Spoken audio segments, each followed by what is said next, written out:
It's strange.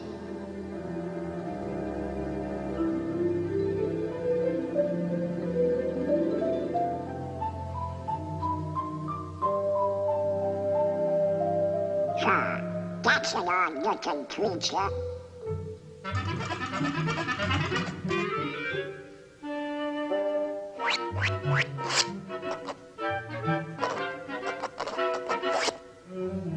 What kind of a crazy place is this?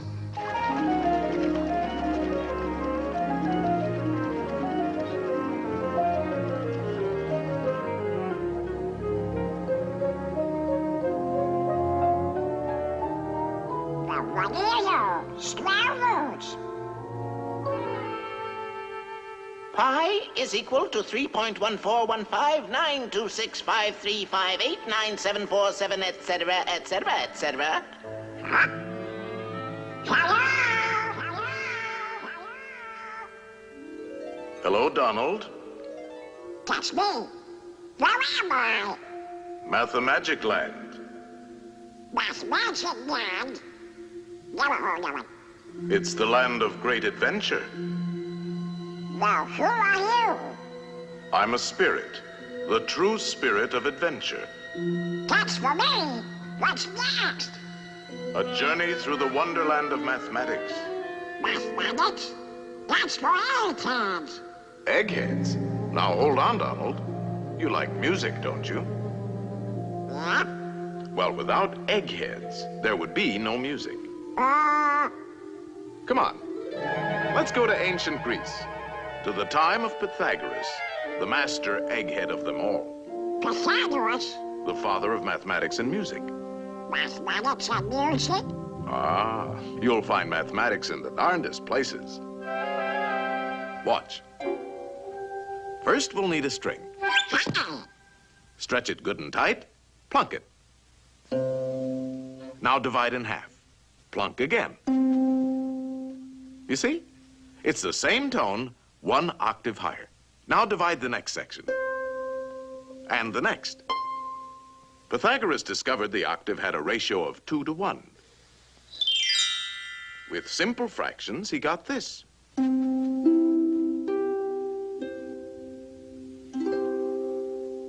And from this harmony in numbers developed the musical scale of today.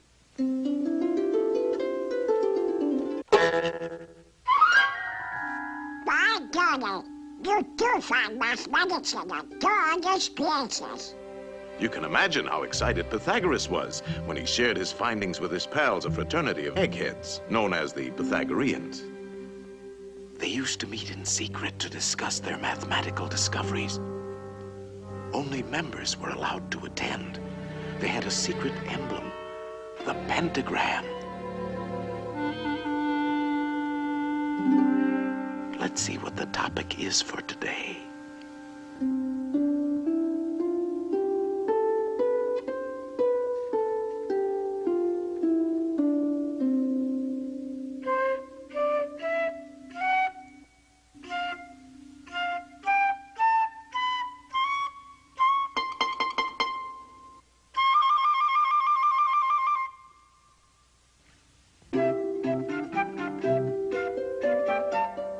What's going on? Shh, it's a jam session. Give me something with a beat. Shh.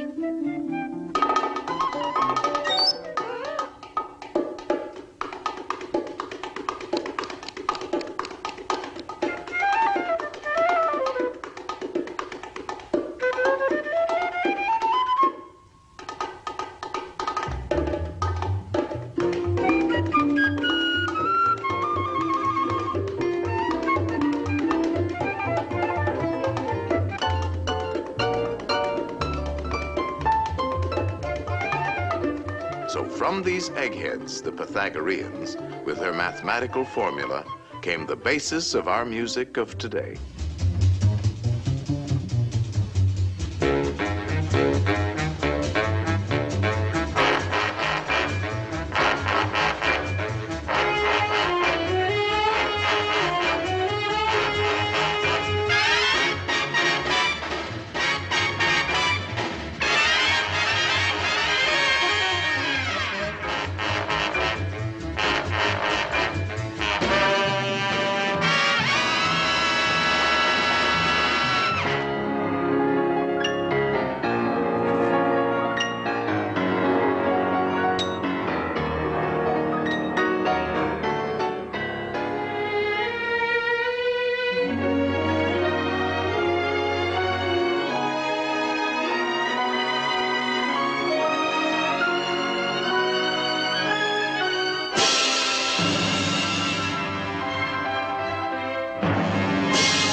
Shadow boy, put it down.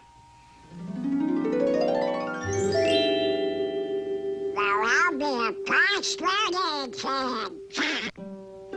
It was our old friend Pythagoras who discovered that the pentagram was full of mathmagic. The two shorter lines combined exactly equal the third. And this line shows the magic proportions of the famous golden section. The second and third lines exactly equal the fourth. Once again, we have the golden section. But this is only the beginning. Hidden within the pentagram is a secret for creating a golden rectangle, which the Greeks admired for its beautiful proportions and magic qualities. The star contains the golden rectangle many times over.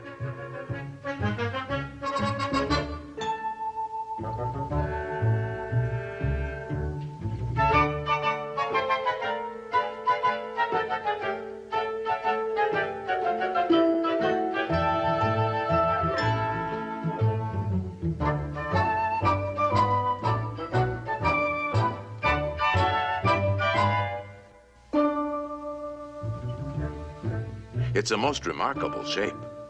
It can mathematically reproduce itself indefinitely.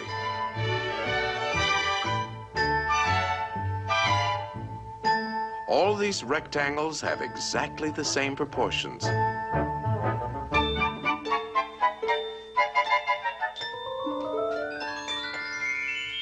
This figure also contains a magic spiral that repeats the proportions of the golden section into infinity. To the Greeks, the golden rectangle represented a mathematical law of beauty. We find it in their classical architecture. The Parthenon, perhaps one of the most famous of early Greek buildings, contains many golden rectangles.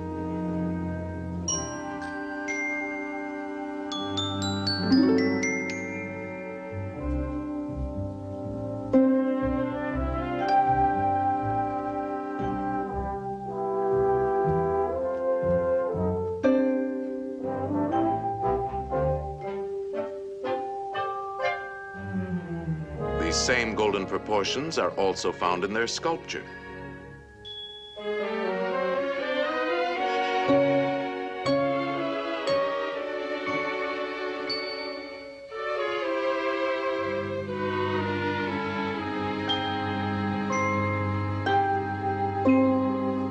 In the centuries that followed, the golden rectangle dominated the idea of beauty in architecture throughout the Western world. The Cathedral of Notre Dame is an outstanding example. The Renaissance painters knew this secret well.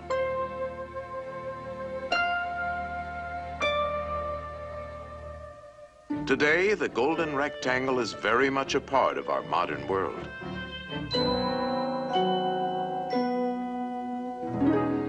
Modern painters have rediscovered the magic of these proportions. Indeed, this ideal proportion is to be found in life itself. Boy, oh boy, oh boy. This is mathematics. I got mathematical figures like that. Donald. Get me to it. No, no, Ideal proportion. not quite.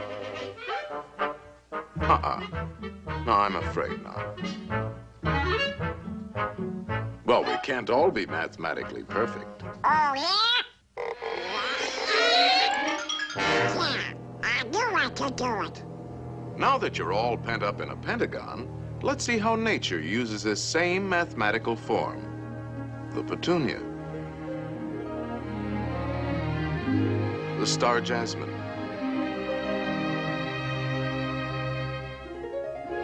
the starfish,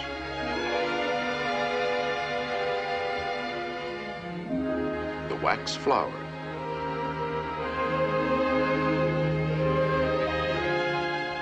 there are literally thousands of members in good standing in nature's Pythagorean Society of the Star.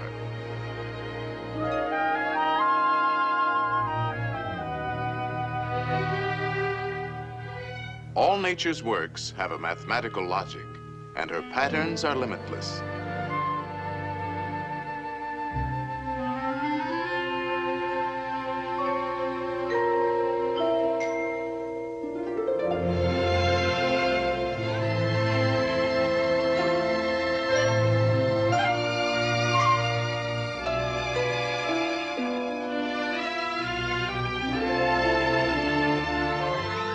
The magic proportions of the golden section are often found in the spirals of nature's designs.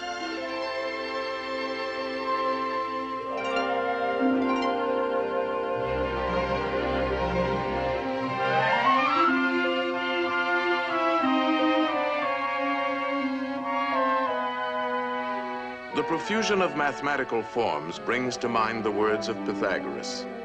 Everything is arranged according to number and mathematical shape. Yes, there is mathematics in music, in art, in just about everything. And as the Greeks had guessed, the rules are always the same.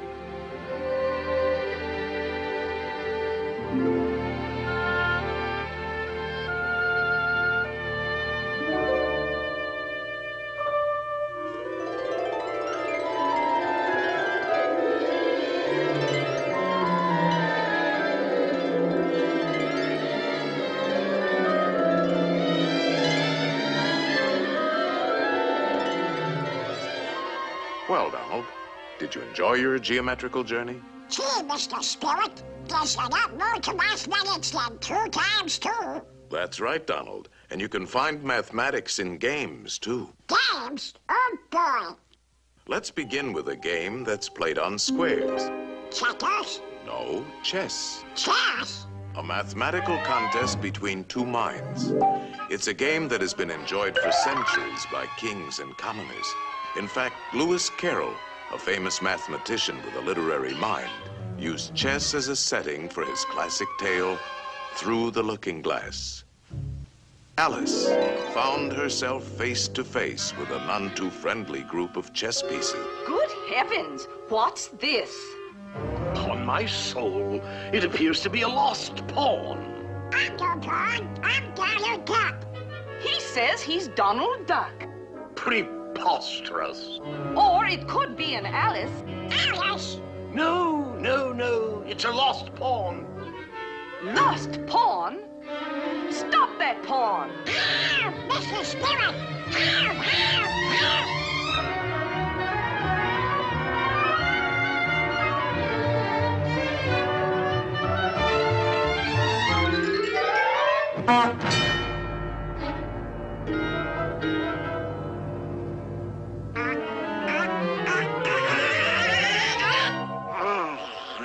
Phew, that was close. Now you can look at this game from a safer perspective.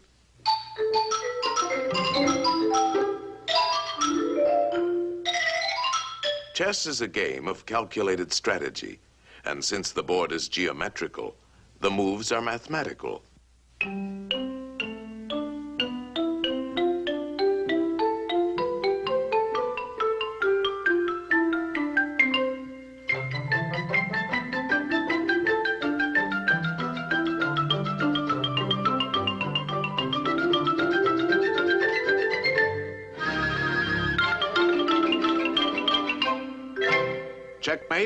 And the game is over. That's very interesting. What's next? Practically all games are played on geometrical areas. The baseball field is a diamond. Oh, boy.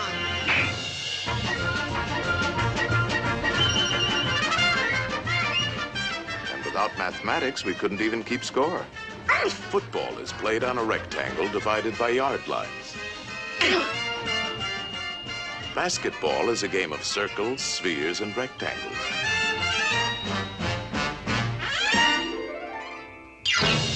Even hopscotch has its multiple squares.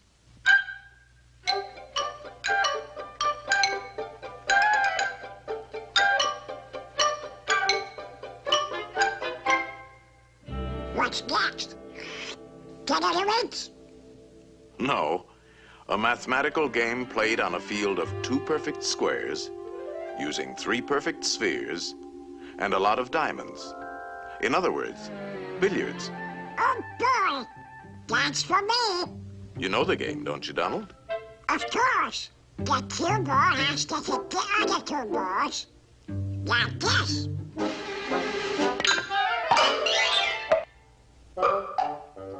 Now let's see how an expert at 3-cushion billiards uses his head. 3-cushion? Yes, the cue ball not only has to hit both the other balls, but it must contact at least 3 cushions before it hits the final ball.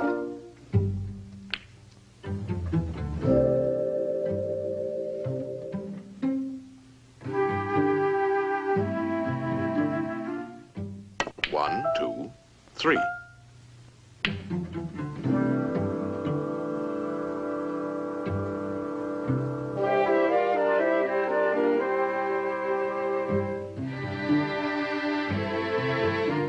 One, 2, 3.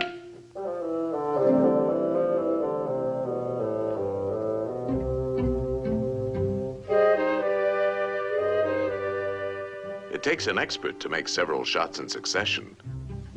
1, 2, 3, 4, 5, 6. Wow.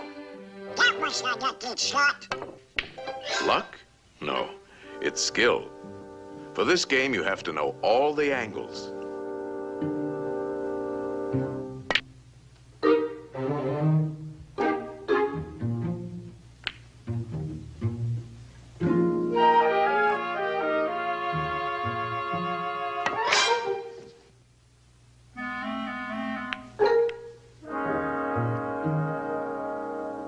One, 2, 3, 4, 5, 6, 7. That's amazing! How does he do it? First, there's technique. He's striking the cue ball low, so it'll spin backwards. Hitting the ball on the right side will make it hug the rail. These trick shots take a lot of practice. He missed it! 1, 2, 3. What's the mathematical about that? Oh, this game takes precise calculation. He figures out each shot in his head. He could play it like this, but it calls for quite a bit of luck. There is a better choice. For this, he uses the diamond markings on the rail as a mathematical guide. First, he figures the natural angle for hitting the object balls. And then he finds that his cue ball must bounce off the number 3 diamond. Next, he gets ready for the shot, and he needs a number for his cue position. This calls for a different set of numbers. Very confusing, isn't it? Not when you get the hang of it. You see, the cue position is 4. Now a simple subtraction. 3 from 4 is 1. So if he shoots for the first diamond, he should make it. It's called playing the diamond system.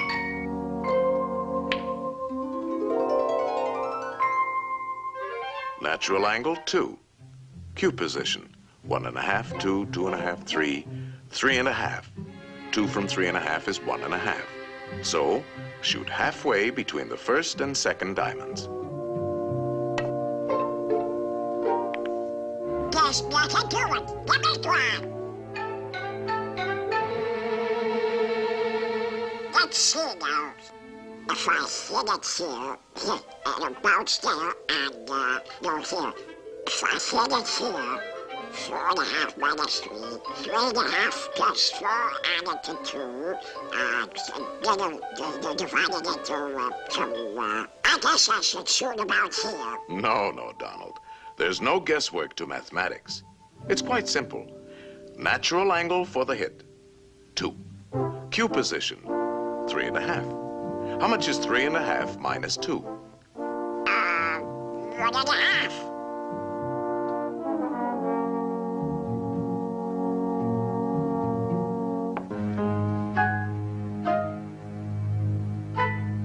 Hey, it works! Oh boy! It's a cinch! If I hit it here, 3.5 plus 4, 2, 4.5 minus 3, it's divided by 9, or something like You're that. making it tough for yourself, Donald.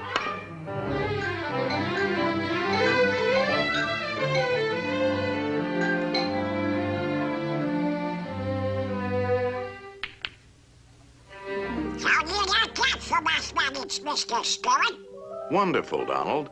And now you're ready for the most exciting game of all. Oh boy! And the playing field for this game is in the mind.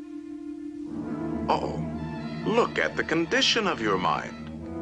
Antiquated ideas, bungling, false concepts, superstitions, confusion. To think straight, we'll have to clean house.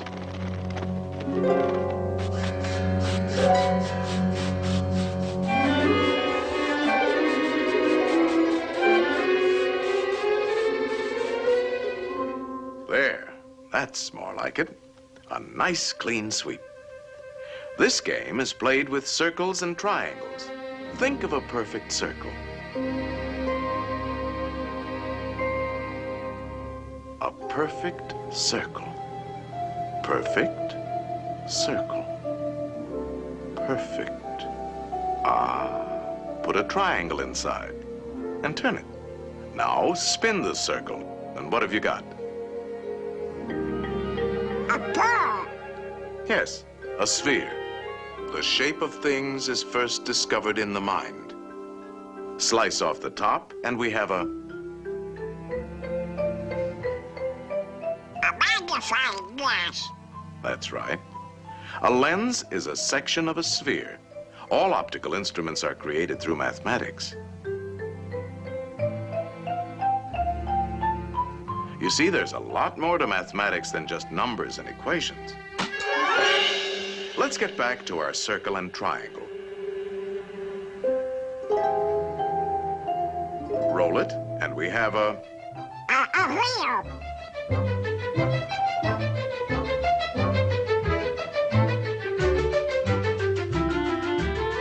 The circle has been the basis for many of man's important inventions.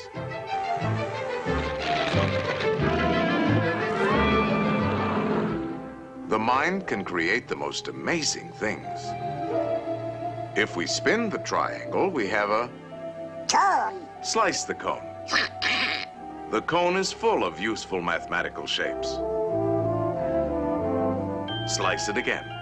Slice it several times. The orbits of all planets and satellites can be found in the cone. No matter how you slice it, it's always mathematics. A slice like this gives us the reflector of a searchlight. A slice like this, the mirror of a giant telescope. A line on a cone, and we have a drill. And a spring.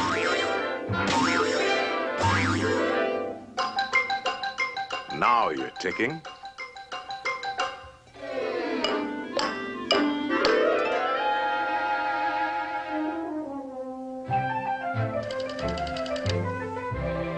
Number, please.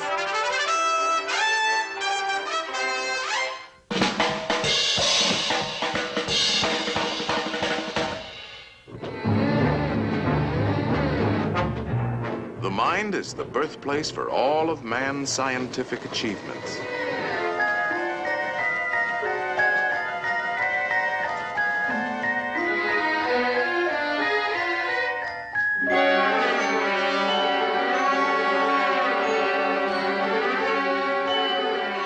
The mind knows no limits when used properly. Think of a pentagram, Donald. Now put another inside, a third, and a fourth. No pencil is sharp enough to draw as fine as you can think, and no paper large enough to hold your imagination. In fact, it is only in the mind that we can conceive infinity. Mathematical thinking has opened the doors to the exciting adventures of science. I'll be doggone.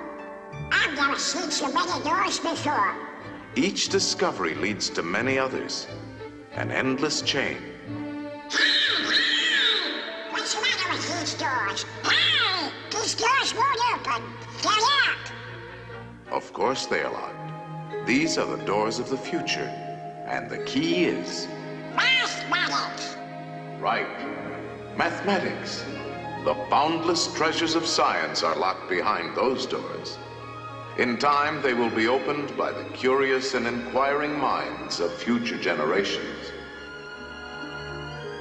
In the words of Galileo, mathematics is the alphabet with which God has written the universe.